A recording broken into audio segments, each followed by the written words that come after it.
جنت سے محروم کرنے والے اعمالوں میں سے ایک عمل تکبر ہے۔ تکبر کی وجہ سے انسان جنت میں انٹر نہیں ہو سکتا، اور اس کی وجہ سے انسان جو ہے جہنمی بن سکتا ہے۔ رسول اللہ صلی اللہ علیہ وسلم فرماتے ہیں لا يدخل الجنت من كان في قلبه مثقال ذرة من کبر۔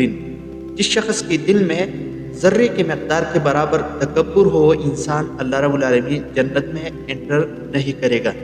تکبر جو ہے اس کو نہیں کہتے کہ کوئی بھی شخص اگر اچھے کپڑے پہنے، اچھے لباس پہنے، یہ تکبر نہیں ہے۔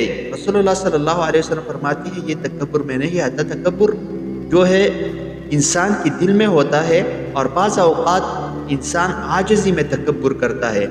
کوئی بھی شخص آپ کو ظاہراً بہت اچھا جو ہے نظر آئے گا، لیکن اس کی اس عاجزی میں بھی تکبر ہوگا۔ تکبر جو ہے یہ ایک غلیظ عمل ہے، اس کی وجہ سے انسان جو ہے جہنم میں انٹر ہو سکتا ہے اور جنت سے محروم ہو سکتا ہے۔ مسلمان ہوگا، مومن ہوگا، لیکن اس کے جو دل ہے اس میں تکبر ہوگا، اور اس کی وجہ سے انسان جو ہے جنت سے محروم ہو سکتا ہے۔